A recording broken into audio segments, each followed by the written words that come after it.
This is the One Piece Podcast, episode 868 for the week of Monday, May 12th, 2025. My name is Zach. And my name is Ed. And my name is Steve. And this week's esteemed guest, our only guest this week, is voice actress for Flampe, amongst many, many others, but I'm sure Flampe is the character everyone is thinking of, as they should. Marianne Bray is with us. How's it going, Marianne?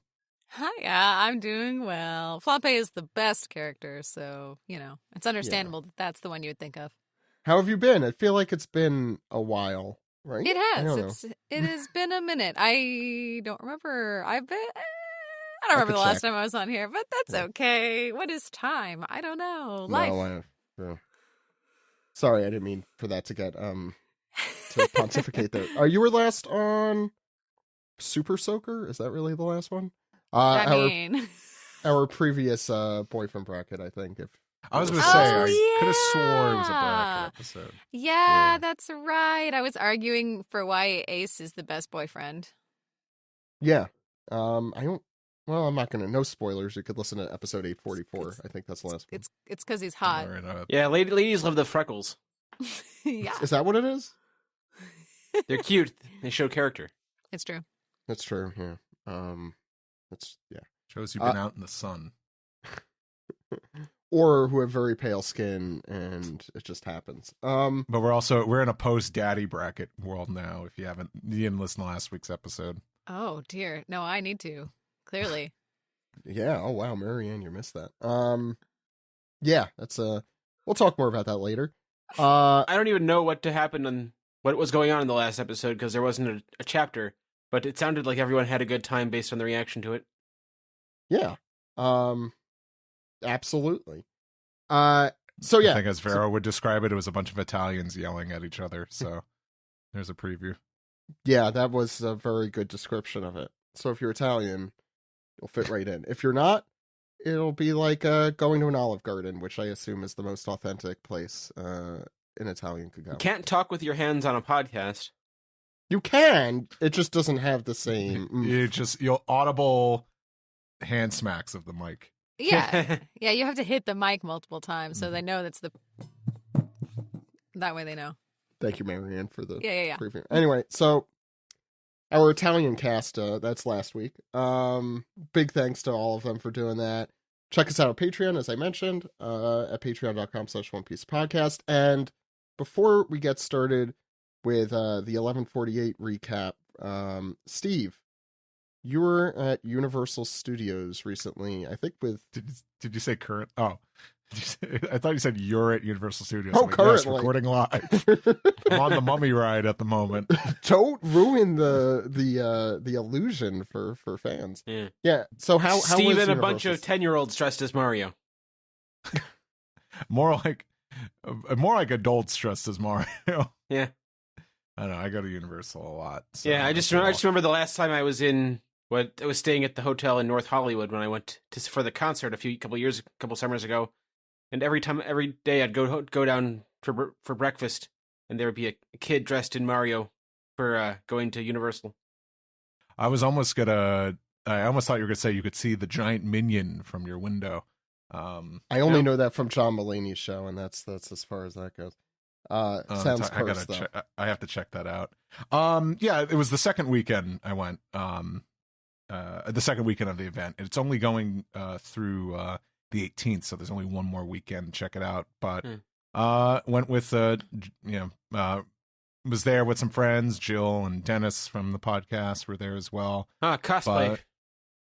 What was that? Well, when I hear Jill and Dennis, I think cosplay. Dennis did like casual cosplay.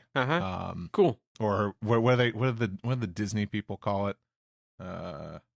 Disney bounding? Something Disney bounding. Thank you. They were Universal bounding.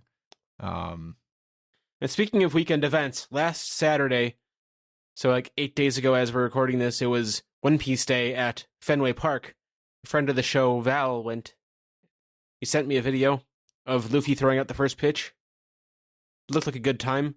He got the One Piece Red Sox jersey. Looked nice. Nice. Yeah. Yeah, I don't know. I'm like, even though like my it's amazing that Japan discovered a U.S. city that isn't Los Angeles or New York. Yeah. The New York Times or every Los Angeles sports team, USC or the Rams or whatever. I think they looked at, okay, like who are the rivals of this city? My dad's a huge Red Sox fan. I'm kind of like, I don't care anymore, but like I grew up liking the Yankees and like the Mets at some point. I was like, you like sports? Yeah. I actually watched the Mets game yesterday because they were playing the Cubs and it was on national TV and they were wearing their 7 train purple uniforms.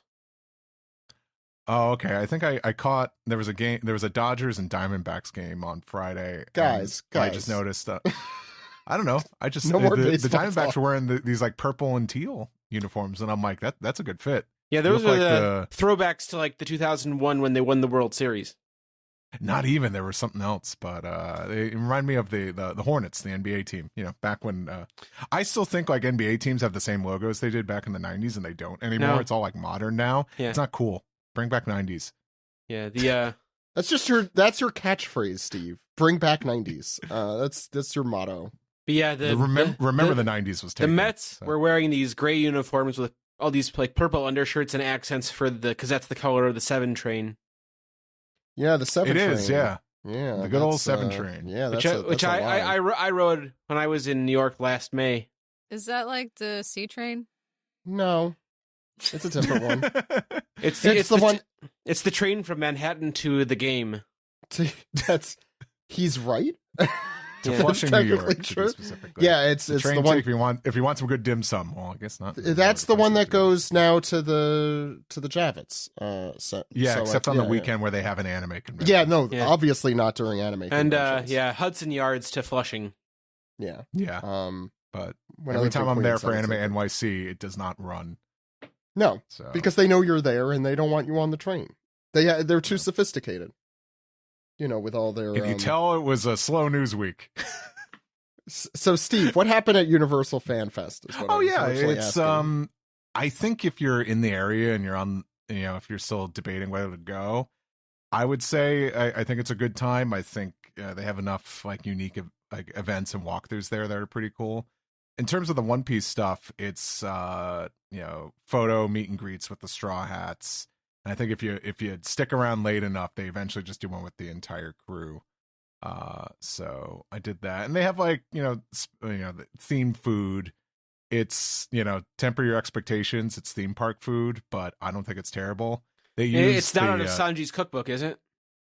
No, but they use the cocina, the little Mexican food spot in there as the One Piece restaurant, and they kind of just do Mexican themed food based on that. But the Frankie barbacoa tacos are pretty good, I'll say. Barbacoa? The desserts, barbacoa. Barbacoa. I think that's probably why they did it. I was gonna say that would be a really missed opportunity. I would say, yeah, I have seen people braise beef in soda before. Could be good. Yeah. You can also clean your toilet with Coca-Cola. Or start Coca-Cola can be used for many things. Or start like a civilization in a petri dish. That was that episode, right? Yeah. Yes. Yeah. Thank you, everyone. Simpsons. Simpsons there. Yeah. I think if you like theme parks, and I think like One Piece, I'd say like if you're like a Back to the Future fan or a D&D fan, I'd say go, because I think those installments there are the best things to do by far. But the One Piece stuff was pretty cool.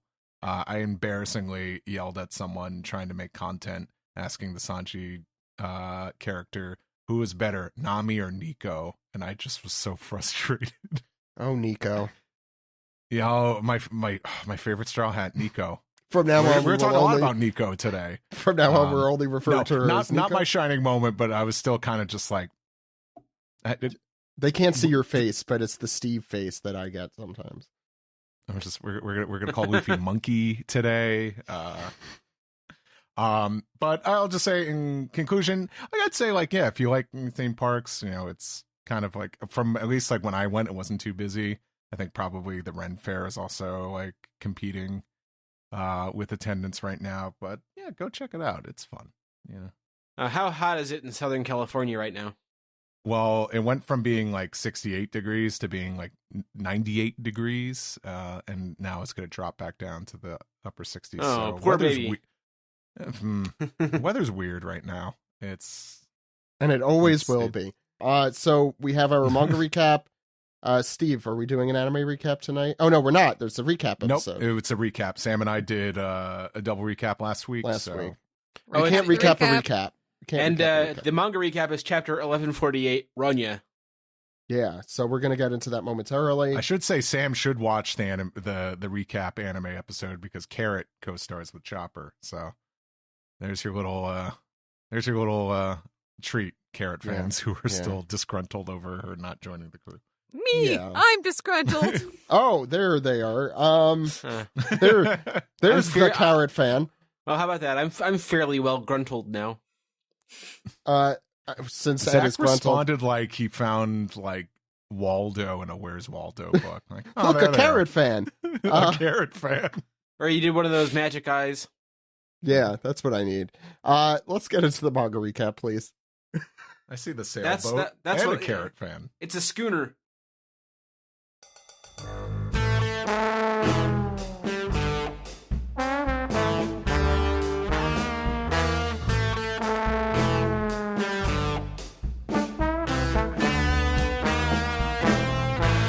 This is the manga recap for chapter 1148, Ronja. And what's going on the... Oh, wait, I forgot. If you would like to read this chapter legally, free, and worldwide, it's available at shonenjump.viz.com or mangaplus.shueisha.co.jp. How could I forget that? How could you forget that? Ed, I know you didn't. What's going on the cover page? And just to start, there's no One Piece feature on the cover of Jump this week, so we don't have that to talk about. And as usual, Viz has not published the author comments for this week's Jump yet on their blog. So if anything interesting is said, we'll talk about it next week. Or the week after that, whenever the manga recap is back. So what's going on in the cover story this week? Sure. It's Ogre Child Yamato's Golden Harvest Surrogate Pilgrimage, Volume 33, Onward to Hakumai, to deliver an Amigasa hat from Otama to Kawamatsu, or aka Kapamatsu. Yeah. And none of that is in English. No. And we see Tama riding on Speed in the background. Raizo is there, obviously. Ulti is still there. And Yamato is waving sort of the hat to take back to Kawamatsu. And page 1 also, of course, in tow. Pepe. Oh, and the dog's there. Don't tell me. Oh, come on. You know this. Come on. Come on, Steve. You know this. I'm challenging myself. Sorry, the Italian rubbed off on me for this week for some reason. Okay, well, we can't just sit here and wait for you to do that. What's the dog's name? Oh, I don't know. No, Komachio? Yeah, Komachio. Komachio, or however the heck it's said. Komachio. I knew it. Yeah. Ralph Komachio. I knew like there was like two different ways of pronouncing it. Komachio. Yes. Okay, now that we've gotten that trivia out of the way, any comments on this besides that we have Yamato's new followers in tow here? Ulti being very respectful.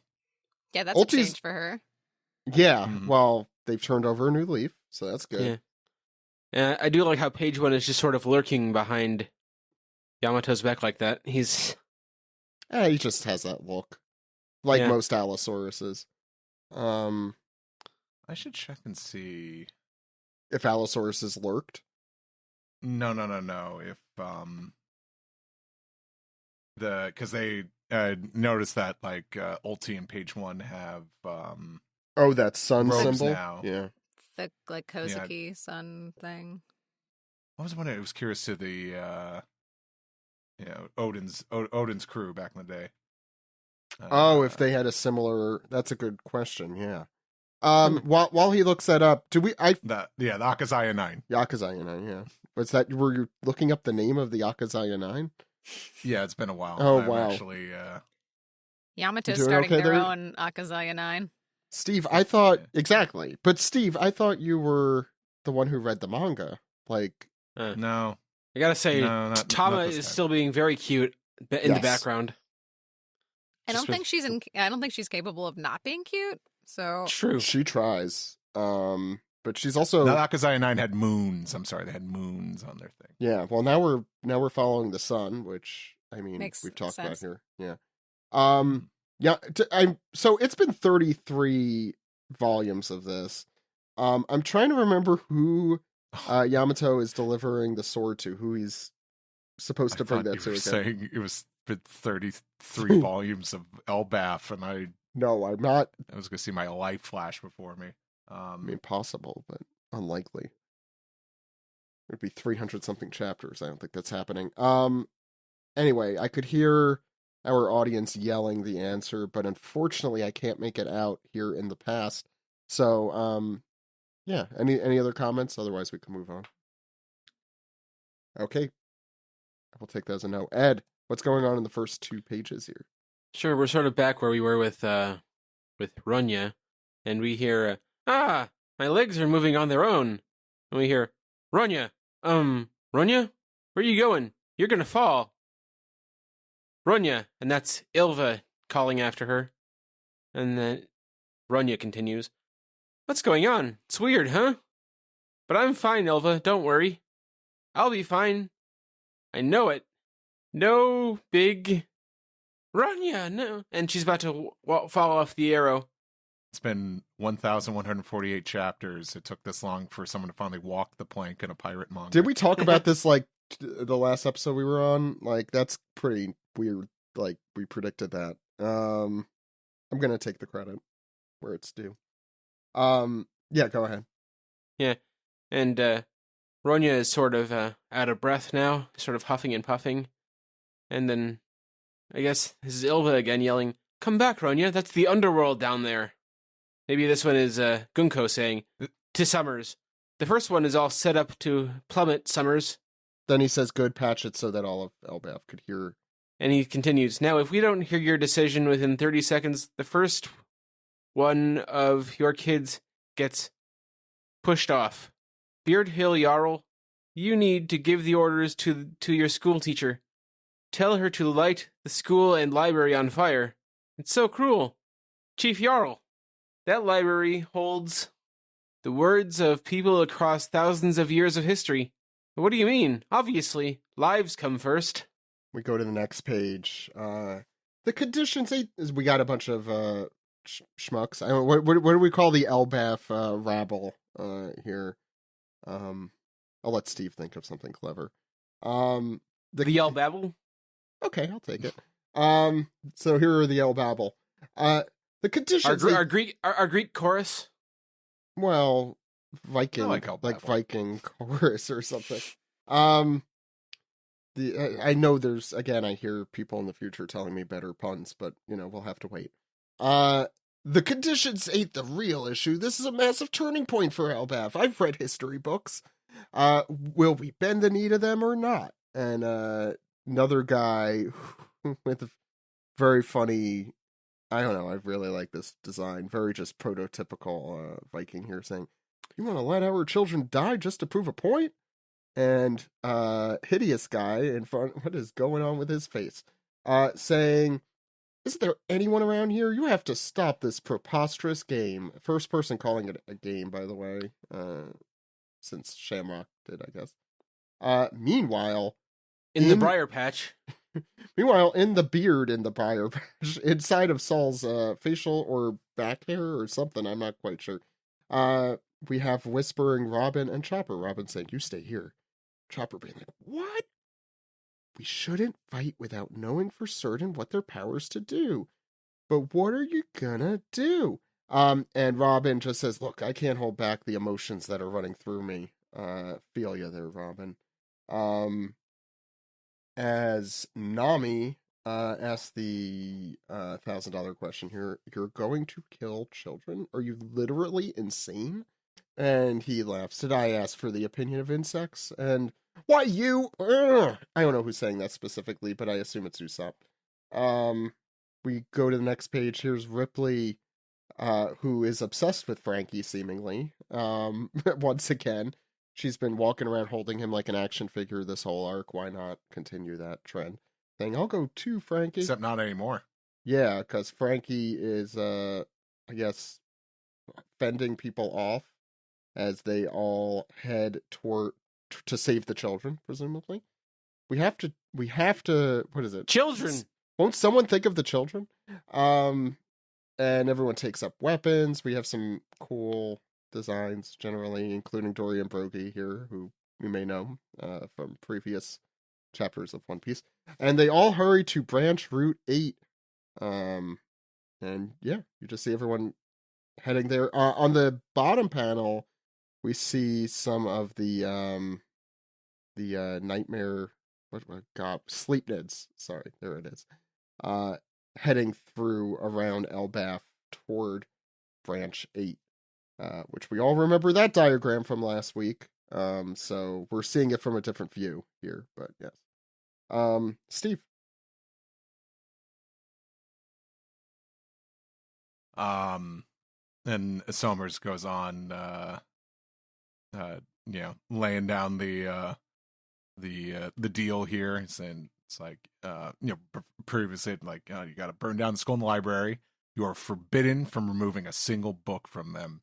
You see, what we want to burn down is your culture and your history.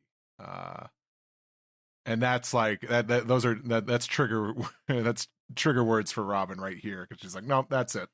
And she summons a Cien floors, and as we see all these arms forming one giant arm, and she unleashes her attack, Cien floors, Crosspedia, boom, palms him right in the jaw. He gives him the sumo strike. Yeah, very satisfying here. Yeah. Snaps his head back like a Pez dispenser. I did not realize it was a flower, which makes sense because they all are. But yeah, there you go. They're also called Billy buttons. That's weird.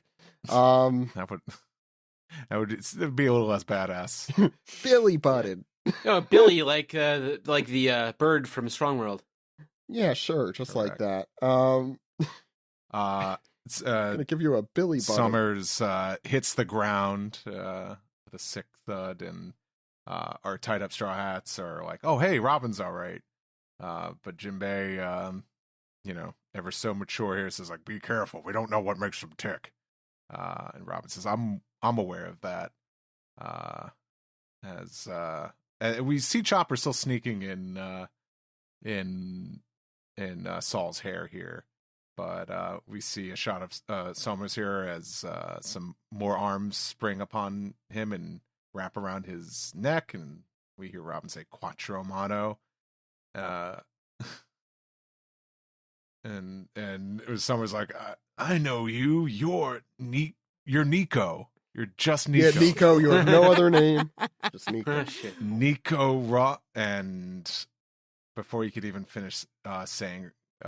Putting her name in his filthy mouth here, we get a clutch, and God, I haven't.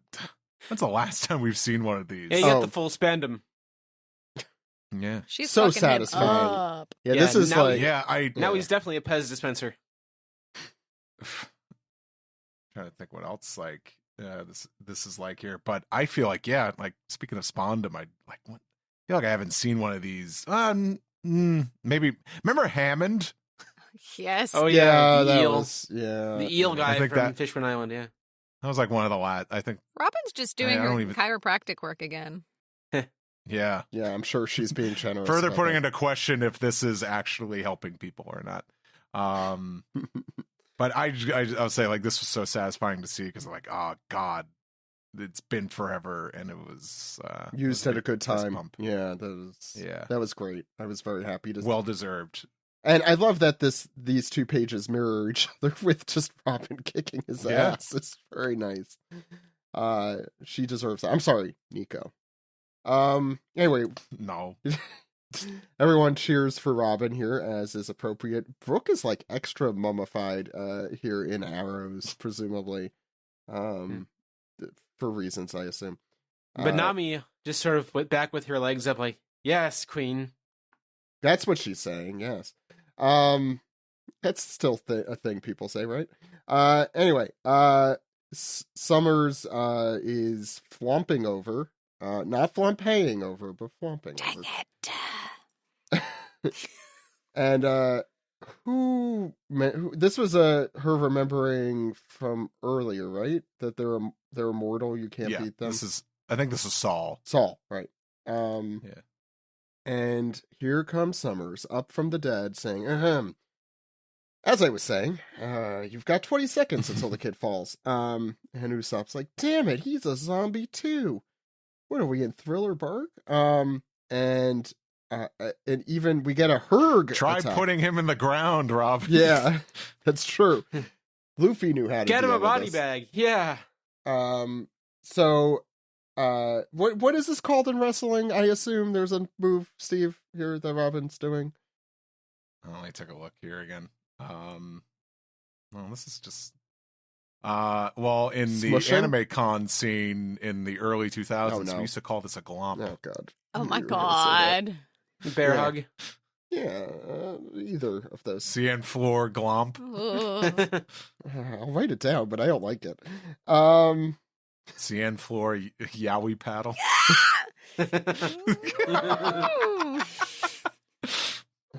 Any other early aughts references you want to get in here? No, there's some stuff that's better left in the past. Both of those are better left in the past. And here they go off the tree. Hey, what's all this about? Are you in love with me or something? What's all this then? Yeah, suddenly he's like a Cockney. I can't do that. I can't even try and do that. I do like that this continues his really ridiculous poetic kind of like persona that he puts on Summers. So I did get a little laugh out of that. Anyway, what, you jumped off? You got a death wish? I'm down for love, but not lover's leap. Die.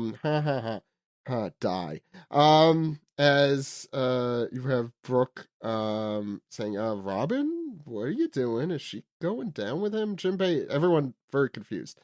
And Robin says, I'm well aware that you're immortal and have thorn-based powers. I've read the entry on you. But as long as I remove those invisible thorns, we can save the children. And he's like, oh yeah? So you've decided knocking me below will put the kids outside of my range of powers. You're clever. And he turns a little thornier here. Marianne. And then as we see in their not so loving embrace, Robin looks very impaled, but he notices something's wrong. He says, huh? And she turns into flower petals as she does. And he goes, she disappeared? The conniving vixen set me up. In the words of Marianne Bray, Mayor of Washington, D.C. Yes. Meanwhile, back at the branch, aka the pile of everyone being tied up, Nami is fangirling over her bestie as she should, saying, Robin, that was so cool! You were amazing! Robin has realized, though, that even the knife can't cut through this. The bandage is wrapping around them. So I forgot how good your Stephanie Young impression is. So then we have Usopp going, so we can't undo these without deactivating that woman's powers? And then we hear a 10 seconds left. His voice, says Robin. Time to speak up, Jarul. Or Jarul. I don't know how to say his name. Yarul. I'm going to say all these names wrong. Although Jarul is a good way to say it. No. Yeah, there's a lot of soft J's in this episode. Yeah. And as we look at it, we see Summers dangling from a mighty thorny vine hanging down. He's kind of emulating what's her face in that one Spider-Man movie who didn't turn out so well. He says, make sure Gwen Stacy. Yeah, that's the one. Thanks. He says, make sure he hears the kid's voice, Gunko. So she pesters the little girl and she says, say something. And then we have our poor little baby girl. She's standing on the edge of the arrow, looking nervous, and she says, Chief Darrell, what I want to say is... And all the kids are yelling, Ronja! Or Ronja. Yeah, the J is almost always a Y, I think. Ronja. Yeah, that one. Ronja! She says, I love the school. It's where my friends are. And all the adults are going, run! That's my daughter! Oh no! And Chief Jarul's just like, oh man, what do I do about this? Sorry, I don't mean to. I got this sword in my head. I have enough going on in my life. It runs in the family. Yeah, exactly. Yeah, we mentioned last week too that it's as like just the weird scorpion hair. Gotta have weird scorpion hair. Maybe they're related to that one scorpion dude in Wano. Probably not. Anyway, she continues. She says, I love the library too. As the warriors go, we're coming to save you. The books tell you all about places all around the world. The teachers at school taught me this lesson. And Nami looks upset. I do too, Nami. I'm upset for you. You mustn't cause trouble for other people. You mustn't do things that make them upset. If we lose the school and library in order to stop me from falling off the branch, that would be really sad and make everyone upset, as their teacher cries. So I think I should fall instead. Don't worry, Chief Joe. I'll be all right. And then we see a big spread of her, and she's crying, but smiling at the same time. I'm a lucky girl. I bet everything will turn out fine. And we hear him count down again. 2, 1. And then the chief yells, Anji, set fire to the school. Chief that one's on Anji, I think, right? Anji? I think that one is. Yeah. I don't know how to pronounce any of these.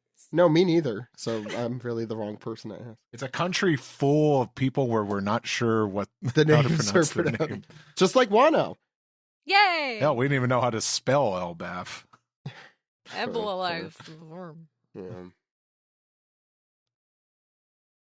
Oh yeah, I guess that's it, Steve. No. And Yarl makes the call, burn down the library, and we see this nice shot of the library here with the owl. I forget the owl's name. Haven't heard from him. Archimedes. Dunno, but he's a hoot. Sorry, I'm done. I'm sure he'll I'm sure he'll have a lot to say about being burned down. I think he'll give a hoot about all that. Probably get out of there. But yeah, Angie's crying like this is rough here. Biblo. And we made the Lord of the Rings references to Marianne's yes. I'm sure delight at the time. There we go. Yes. Biblo Baggins, I think we said oh my many God. times. Yeah. But we hear Angie begrudgingly saying, yes, sir.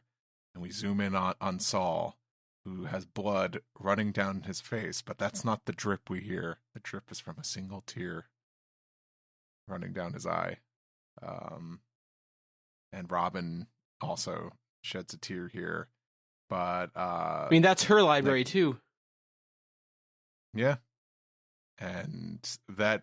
But then she succumbs to a different type of pain here as we see thorns wrap around her body, and Summers is back with a giant spiked bat, and he says, "Gee, I like that look on you, Nico Robin."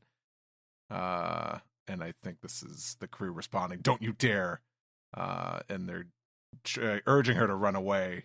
But then, from off in the distance, we see some a little bit of dust clouds here, some running and some quick hopping around, and slice.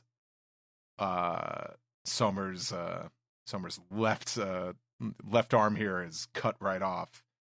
Yeah, it looks like he was holding the bat with his spike vine thing with both hands. And now he's down a hand. Mm-hmm. And he responds like Revolver Ocelot. And he's no Namekian. That is apparently it's not coming back. And this is really cool. Oh no, actually it's his sorry, I think Oda made a mistake here. It's his right, because it's I was gonna right arm is say missing throughout the rest of this. Yeah.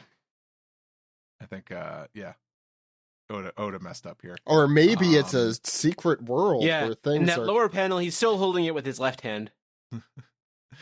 Yeah, stop theory crafting. It's just an art mistake. I know. Yeah, no, they messed that up. But we hear, been a while, eh? And I wasn't aware that Somers was capable of crapping his pants, but he definitely looks like it.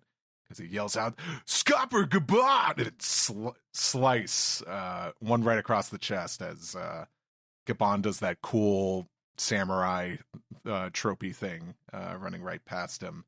And but with an axe. Yeah. But with an axe. And he's looking fierce. And this chapter comes to a conclusion. The two old guys facing off here. Next chapter in 14 days I saw on the app. Yeah. Another break? Yeah, there is another break this week. Yeah, this is just an Oda break. There will be other series that come out next week. Okay. So we still got a Akane. Yeah, this is what a chapter. I do want to say, Steve, this is the fight between the old guy with the Kirin Ichiban and the old guy with the margarita. It's the match. The Battle of the Booze. Battle of the Booze. Here it is. Well, Somers more and more strikes me as those new age hippie guys who just turns out they're just racist assholes. So yeah, a lot of boomers. This is the Battle of Love, isn't it? Battle of Lovers. I guess. I don't like it. I don't like somewhere. What were those teddy bears again? What was that? Build-A-Bear? Care Bears? No. Tickle Me Elmo? Not Care Bears. No. That's not a bear. He's not a bear. No, this is like a battle. This is a battle between the Grateful Dead and Jimmy Buffett. Yes. Okay. Yeah. There we go. We're getting it. I think we're getting it. Poor Jimmy Buffett fans. Or wait. Yeah, Summers definitely has a Deadhead sticker on his Cadillac. I was going to say Grateful Dead because I forgot the margaritas. Marianne, what did you think of this week's chapter? I was quite fond of it. I love this sweet little girl. She made me cry when I read it. I'm really glad we had you on the episode to do that Ronja stuff. She's very cute despite being in distress. I mean, it's the baby and the tooth gap. It's really what does it. But yeah, no, I thought it was a great episode. I'm excited for next week, getting to see Old Man fighting, but also Robin actually getting to kick ass and take names because she doesn't get enough of that. And any more Robin fighting that can happen anywhere in One Piece, I am here for. So, I think it was a good balance of ooh, we get some really awesome moments, and then also tug at the heartstrings. Any other thoughts? I know this was a kind of concise one. So yeah, it felt like it went by really quick. So I mean, Ronja is still in peril at the end of the chapter. That's true. So we shall see what happens. If she's falling to the underworld, it would be funny if Loki came up and saved her. Well, no, she'd fall on Loki's belly because he ate so much. That's true. Wouldn't that be chances? Zach deserves $100 if that winds up happening. Because I could totally see that happening. We have a Patreon. Send it there. Everybody listening. Yeah, if you win that one, you get to host an episode of the podcast. Yes. That would be low key. Pretty cool. Oh no! Oh, you made me spill my tea. I hated. What's the opposite of a spit take? It's like a drool take because that's such a bad pun. You're welcome. Damn it. Steve, what did you think of this week's chapter of One Piece? I really love this chapter. I gotta say, this storyline is getting a little too poignant in our current climate here, and I guess we're just gonna have to live vicariously through this manga for now. But yeah, just this whole theme of just these downright despicable people in charge of this government wiping out a culture, erasing history. The Holy Knights of Liberty are banning books all over the place, burning down the libraries. The Holy Knights of it. Jesus Christ. Take us seriously. We demand to be taken seriously. It's rough right now, and I don't know. I think the fact that I got to see Robin fucking give this guy the business was very cathartic. Especially because I think we've talked about this a bunch of times. Like we know Robin. Robin, it might be one of the most underrated characters just in terms of like physical ability, because she has such an amazing devil fruit power that has not been capitalized on in a long time. Yeah, so she's a little overpowered, but it's great. Yeah, I want to see it. Overpowered and underutilized. Yes, absolutely.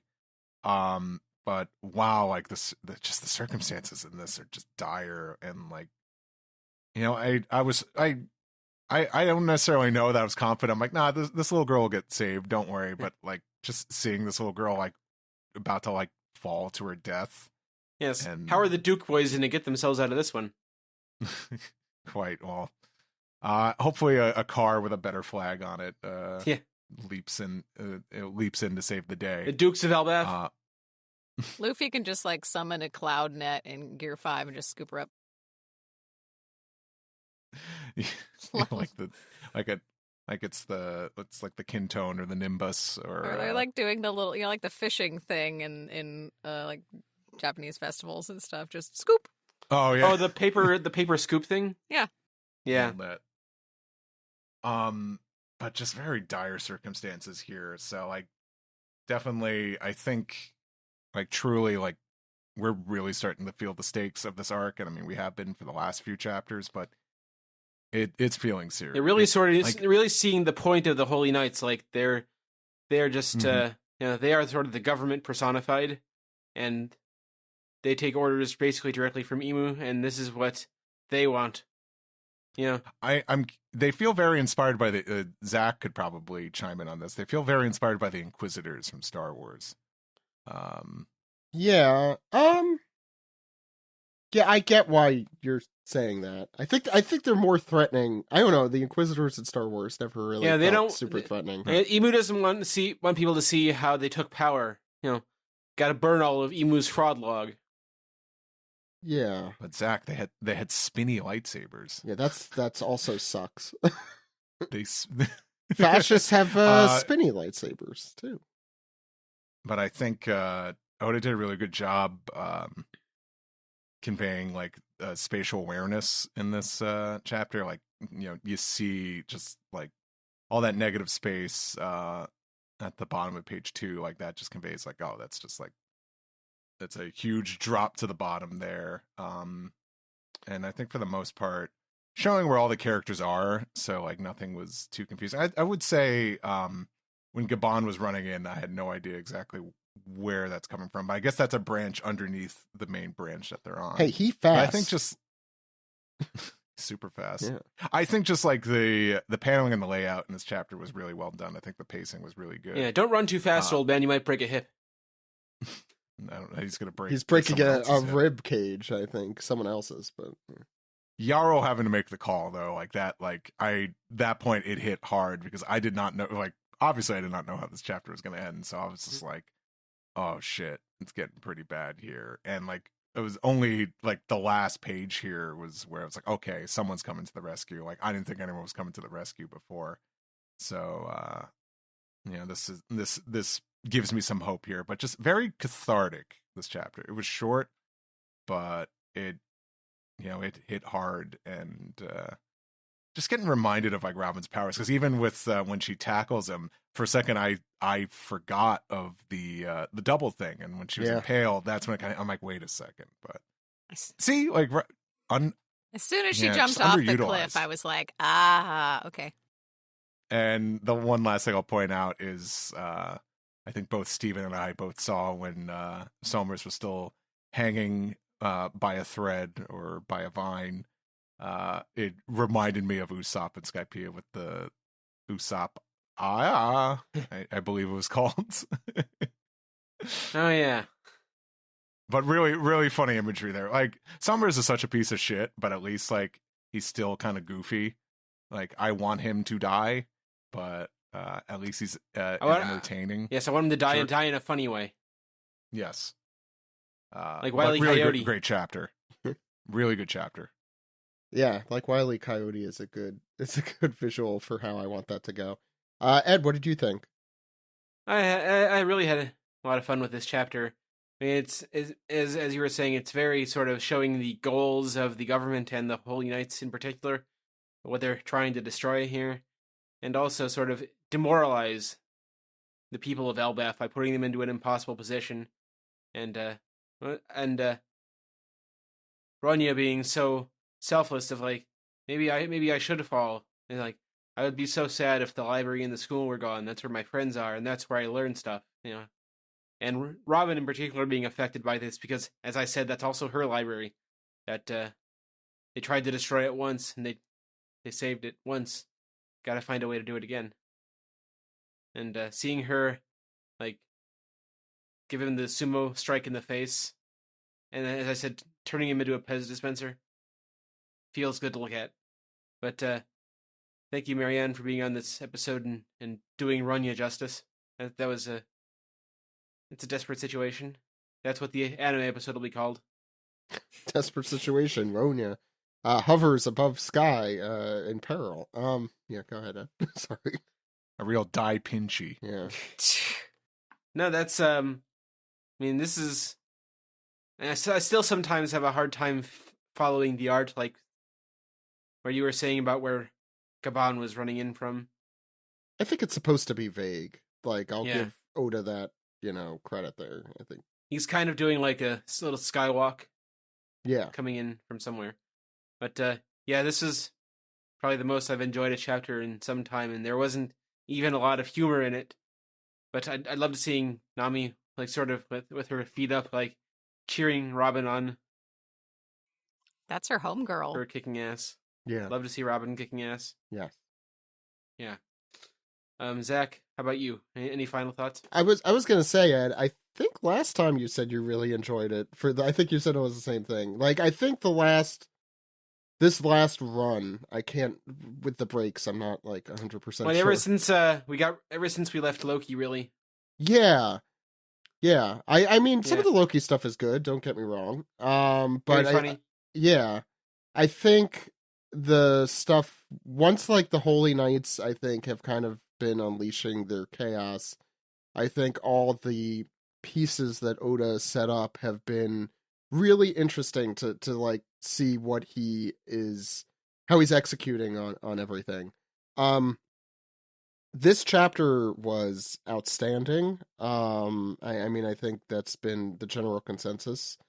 I was even like tearing up listening to Marianne read through it again.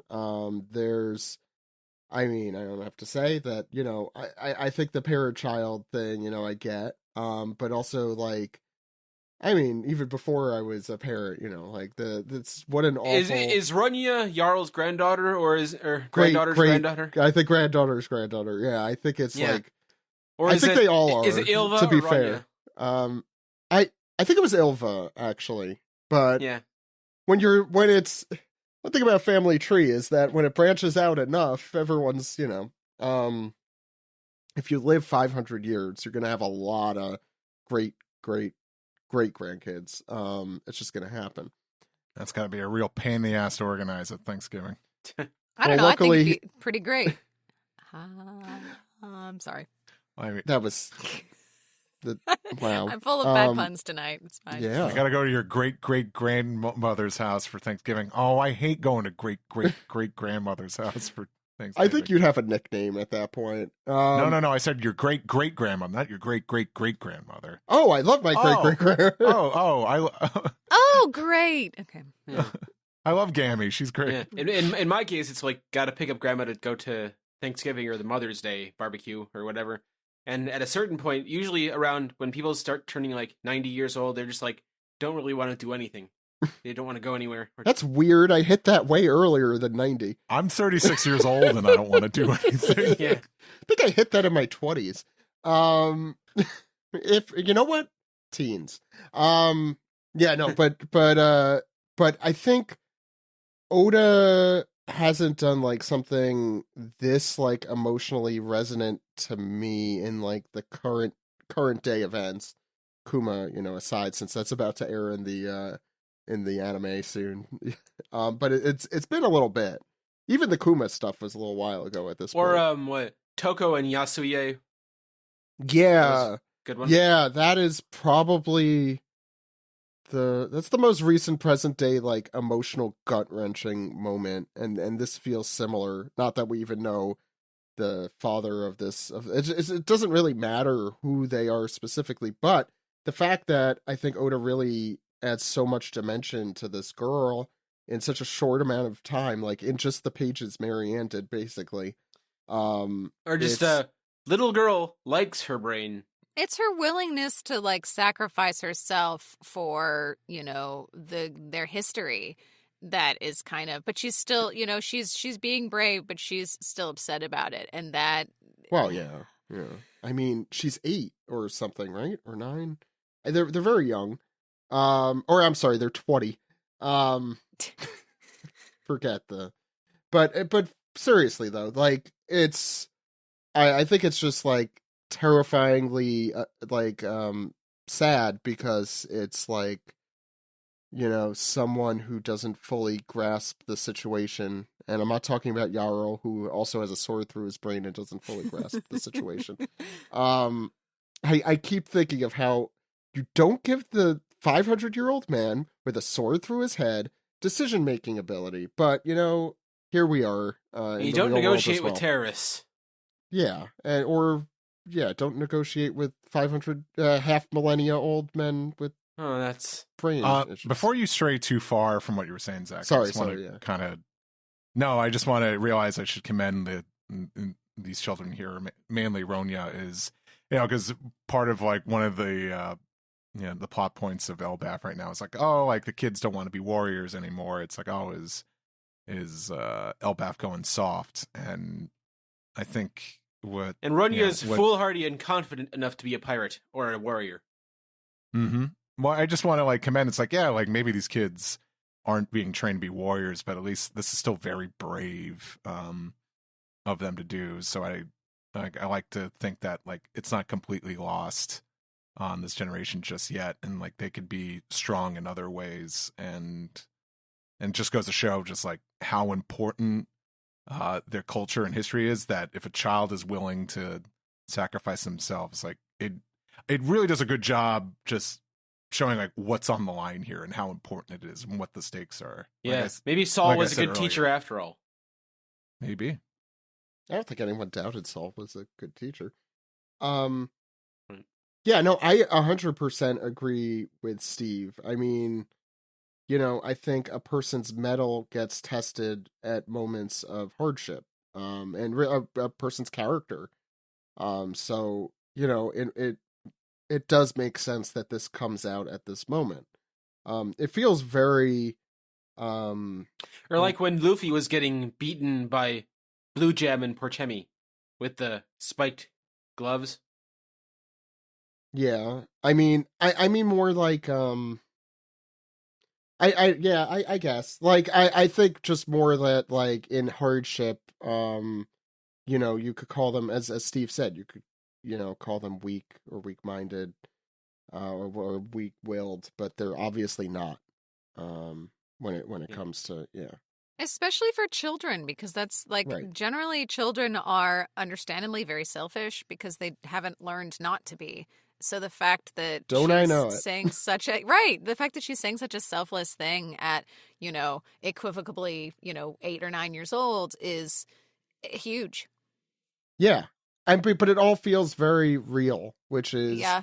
I mean, considering it's One Piece, but considering a Thorn Man is hanging from the side of a giant tree, with a kingdom of giants above, and that she's hanging off the plank of an arrow.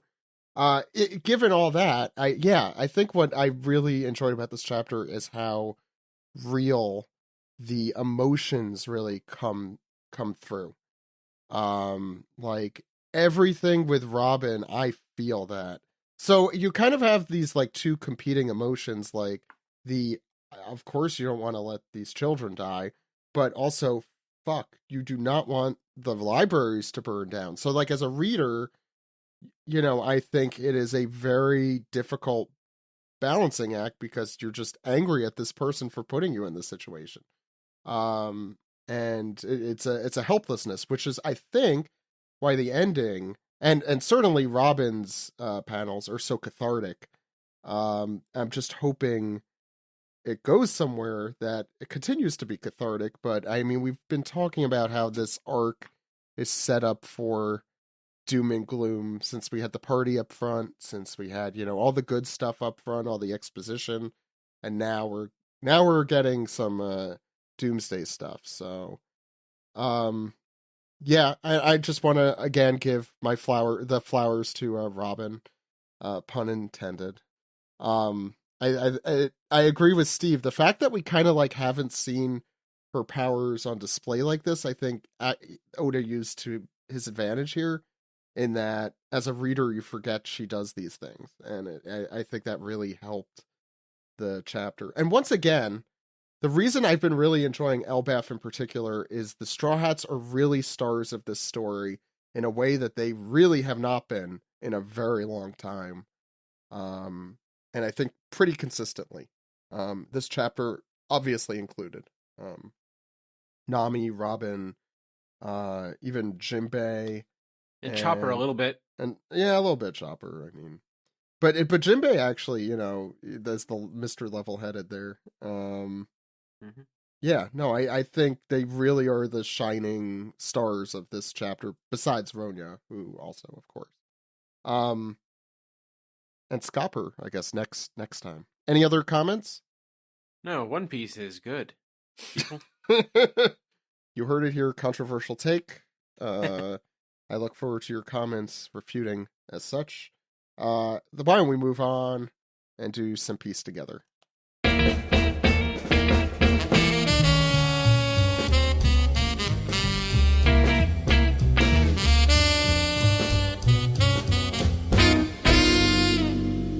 This is the Piece Together segment where we take your questions, comments, theories, and give them a glomp. No, I don't like that. But I guess that's what we're going with.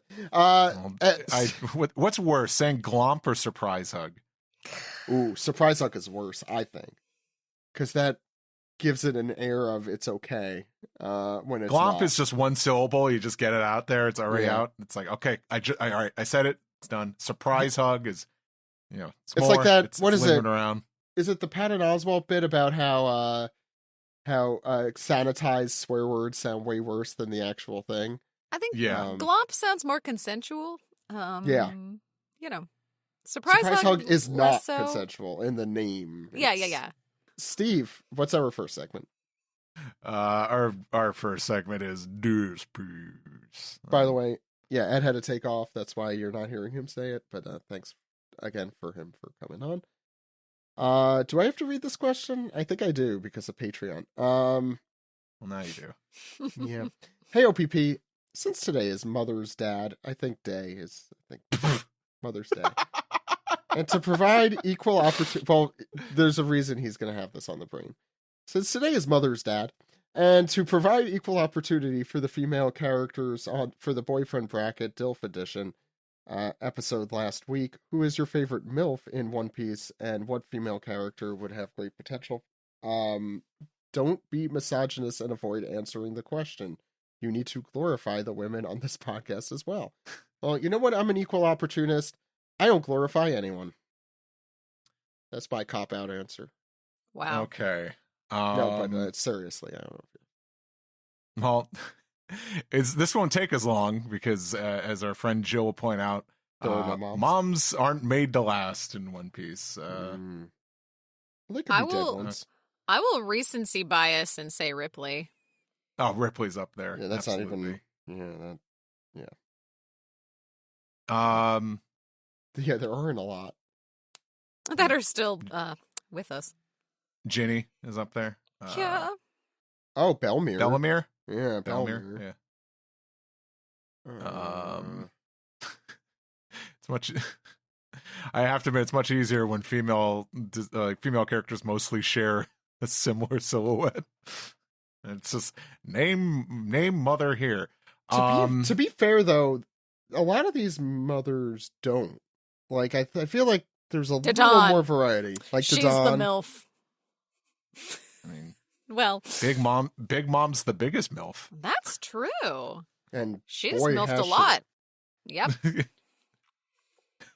She's been MILFed on multiple occasions. Oh, no. I don't know if that's how that... Anyway, next question. That's the kind of MILFing that you wake up 5 a.m. and do. Nope. It's like get started. Boy, howdy. Wow, this podcast really went south quick. I'm trying.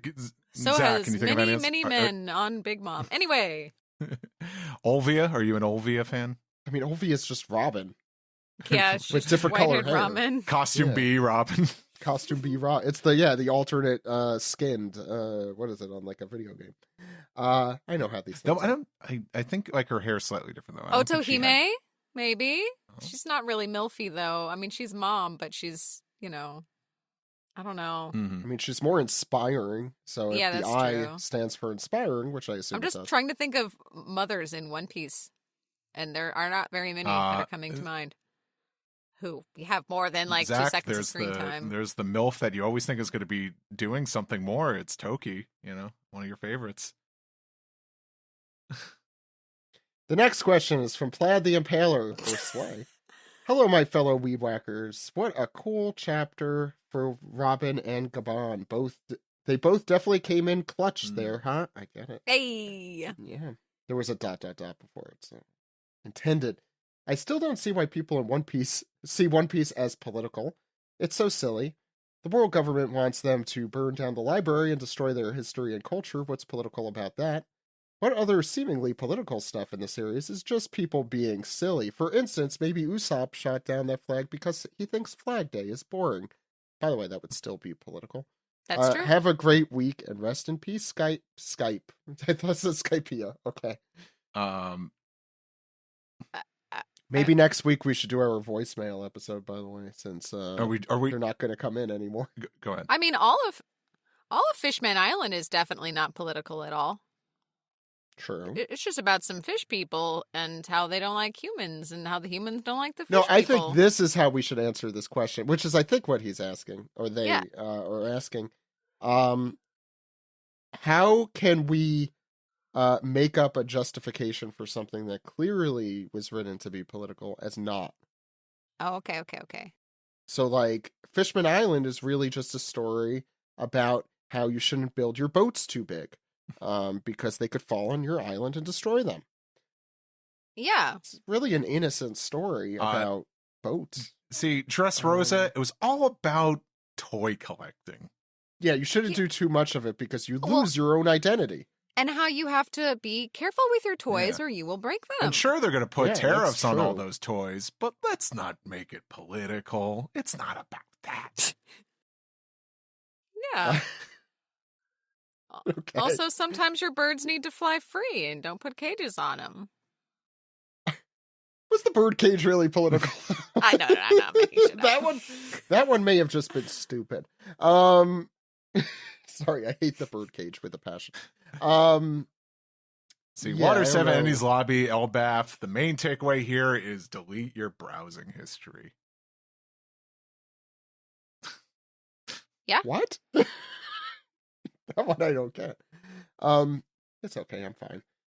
Next question comes from Straw Hat Pirate 9, who says, first, I want to say how much I love last week's episodes. The rankings were hilarious and on point. Now to this week's chapter. Yeah, Robin. If it wasn't for the stupid immortal bullshit, that damn thorn rope, she would have won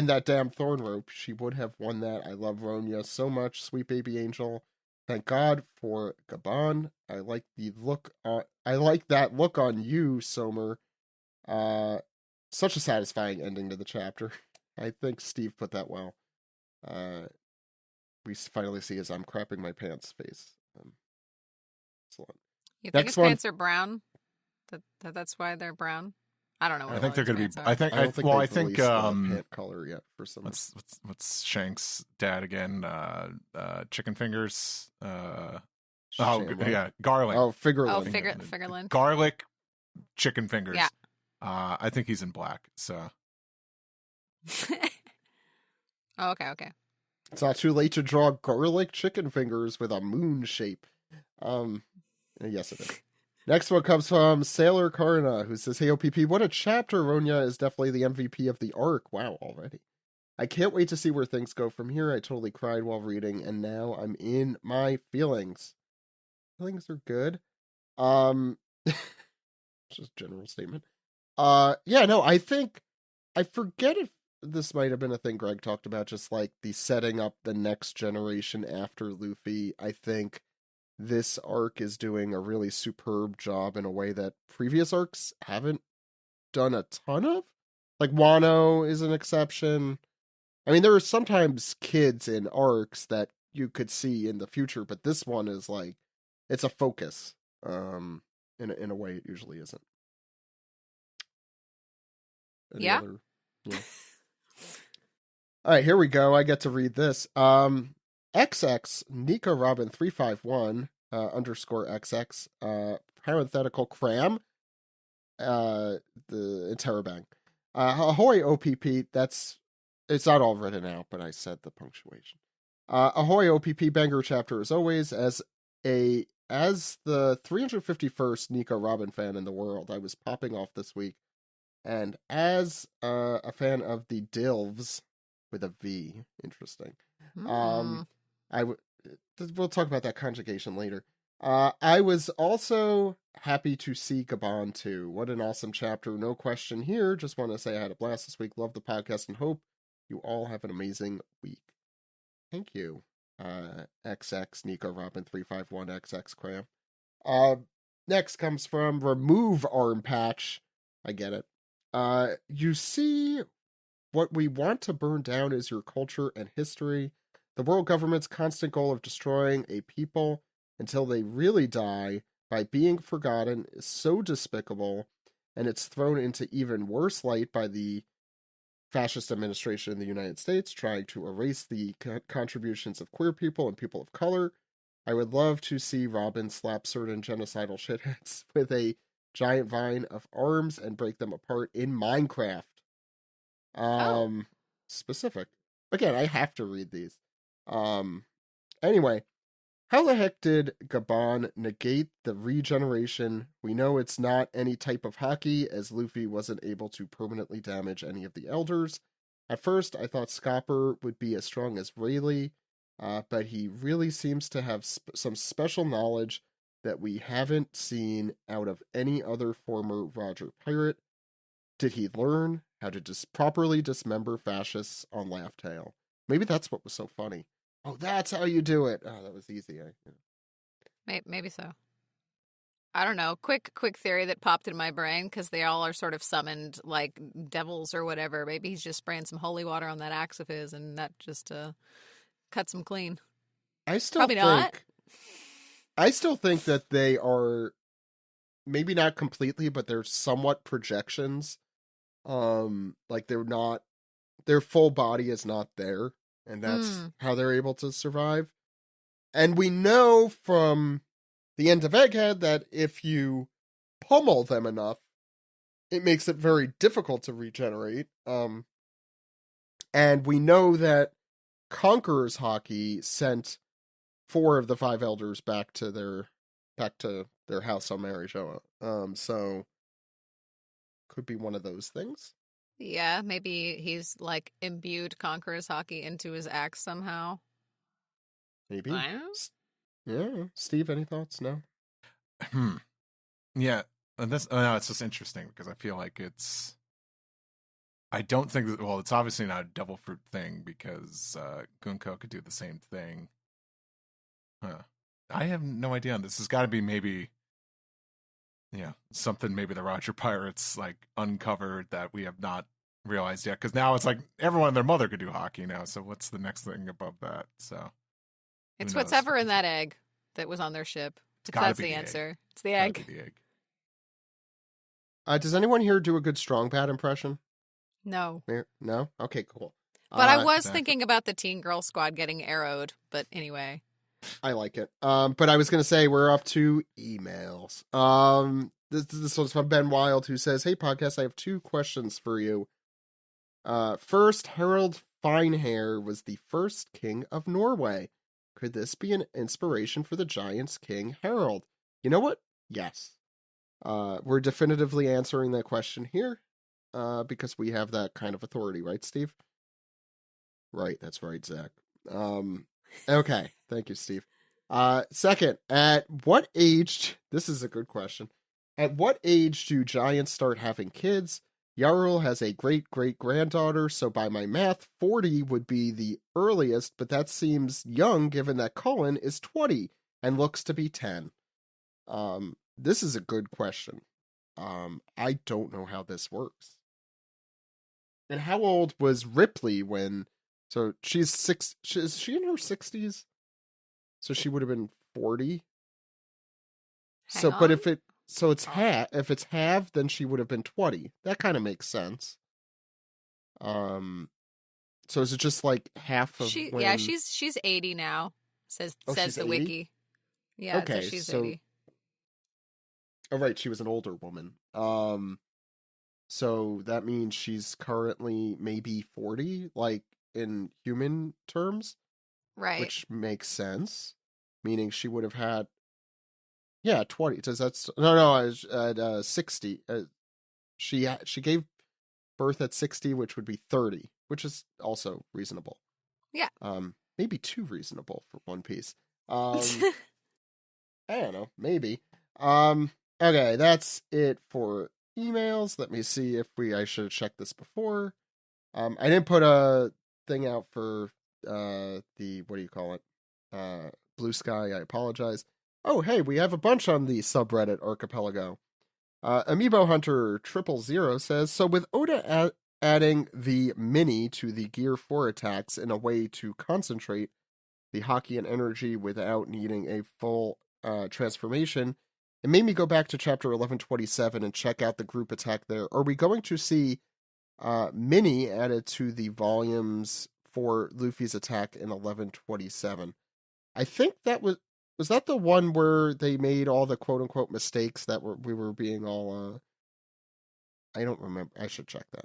I don't recall. Is this referring to Luffy, Zoro, and Sanji taking down the big cat? The big one? That's what I think. 1127... Are we that... I guess we would be like 20-something chapters into Elbaf. I think that's right. That was a mistake, though, that they already fixed, I think, in 111. I think they changed it to Gear 4 from Gear, or like Mini Gear 4. Or no, it was That's Mini. right. It was originally Gear 2, I think. No, it was Gear 3. To 3. Whatever it was. Yeah. Yeah, whatever it was, they fixed it. Yeah. Darashishi says, "Hey OPP, I'm so excited to see that we got our last Straw Hat member in this chapter. That's welcome." Oh wait, am I? Oh, I'm 7 months old. That's why these 838, not 868. I was about to say, I'm like, wow, that's a lot. I clicked the wrong thing. But hey, we got a question from the same exact person. Amiibo Hunter 000 says, "Feel free to cut that out, Delaney, the ones before, or if you would like to embarrass me, you could keep them in. Only the listeners will know if I have been embarrassed or not." Yeah, I know, I'm fucked. Amiibo Hunter 000 says, "Even though mothers are the antithesis of adventurers, happy Mother's Day to any mom on the OPP crew this week, and I hope everyone celebrated the women in their lives today. My question, with Wano having ended years ago at this point, with no mention since, do you think we will see Big Mom return? And in what capacity do you think she will make an impact in the story in the future, if at all? I can't think of any relevant reason to bring her back, really. But Oda is the master of tying together threads years apart. Curious to what all your thoughts are." Well, Flampe's got to come back and join the Straw Hats. So obviously the rest of the Big Mom crew has to come back as well. Exactly. That's what I was going to say.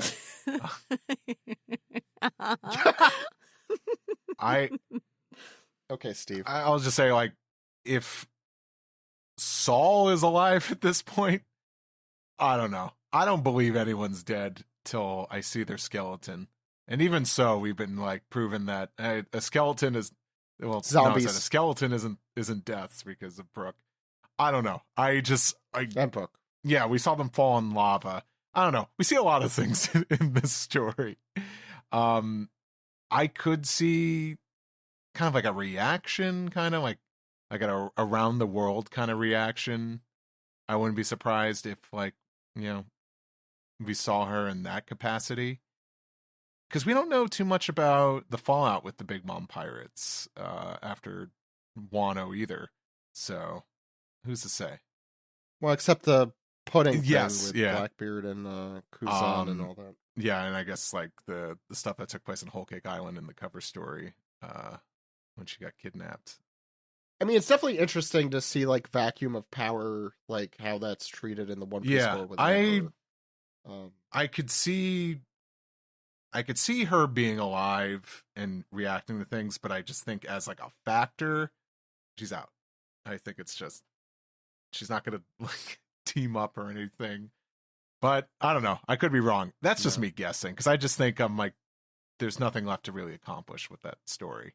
Her story has been told already, so there's not really anything to add. Am I the only one who would love to see more of her story? Well, I mean, I'm not saying that I wouldn't, but the Rocks thing, definitely. One thing I'll double back on that a little bit.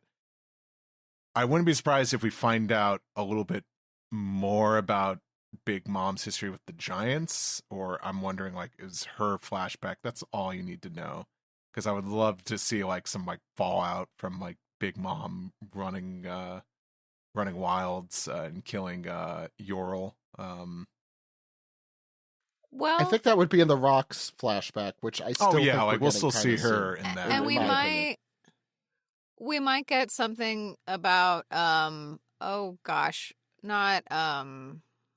Chiffon, her sister. Lola, who was supposed to marry Loki, right? But yeah, I think. And then that fell through.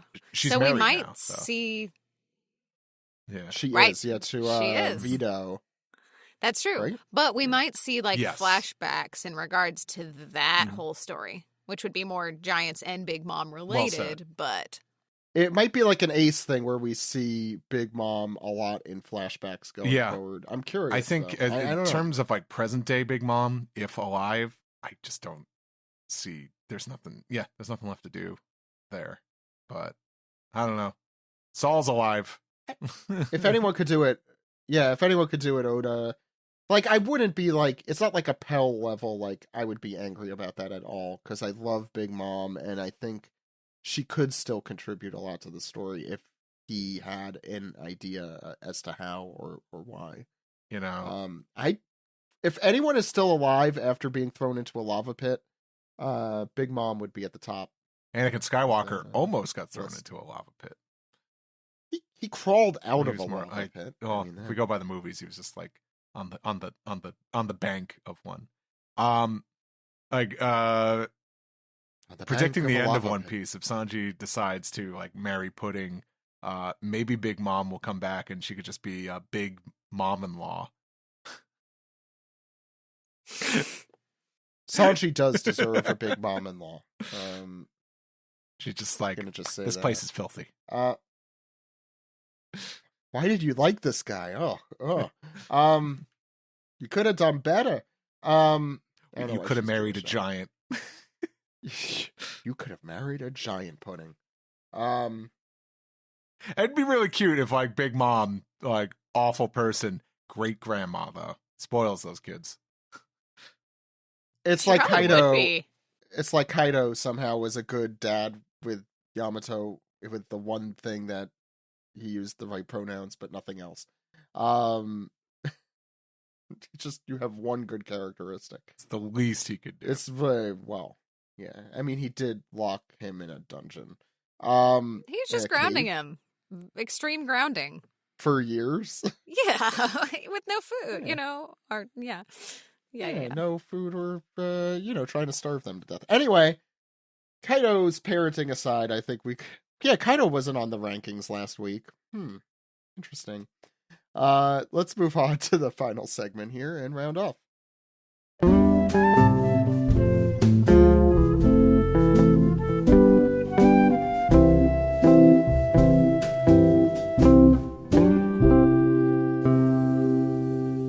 This has been the One Piece Podcast, episode 868. Thank you all for coming on the show today. Thanks to Ed. Marianne, thanks for coming on. Where can people find you? I am on the app formerly known as Twitter, Blue Sky, and Instagram under the handle at Marianne D. Hobbit, where I post, cat memes, Lord of the Rings stuff, whatever nonsense I'm thinking of at the time. Also, if you watch anime on Crunchyroll, you've probably heard me. Most recently, I was in The 100 Girlfriends Who Really, Really, Really, Really, Really Love You. So check that out if you like silly harem shows that don't take themselves seriously in the slightest. I don't like anything Gotta be that fiction. takes themselves seriously. Steve, where can people find you? You could find me on my website, steveyurko.com. Social media, Steve Yurko is my handle on most. Listen to me on 4Kids Flashback. Listen to me on ProZD Plays Games over on YouTube. You could see me at MomoCon helping out with Sungwon again, and also be hanging out with Vero too. So if you're going to be at MomoCon, catch me there. Might be cosplaying. I heard It might be happening on that. Is this the Sunday. first time? At a con? Yes. I was going to say in general. No, I did dress up as Saitama on a Halloween. Oh, that's good. That's excellent. Although you're too tall, I feel like Saitama feels short. Cool. To me. I don't know. Continue to just shut me out of being whoever I want to be. No, you shouldn't shouldn't be able to. Is we could dress up as whoever we want. How dare you? No, Steve, I'm just here to shut down everything for you. Way to be that's ableist. Is that? Heightist? Or like, it's more Steve-ist. Yeah, heightist. Yeah, why don't you burn down the Elbath Library too while you're at it if you don't like tall people? Wow. Dang, this got Shit. dark. Yeah, I guess I have to now. Anyway, joking aside, you could contact us and follow us at OnePiecePodcast.com, One Piece Podcast wherever you get your social media, or subscribe to us wherever you get your podcasts, whether it be Spotify, Apple Podcasts, Pocket Casts, the other ones. I don't know. There's a lot. But you could find us, just search the One Piece Podcast. It's the one with the. Anyway, we will be back next week, either with an SGS or maybe that fabled voicemail episode. I'm gonna have to think of a new round off thing to do because the Skype is dead officially.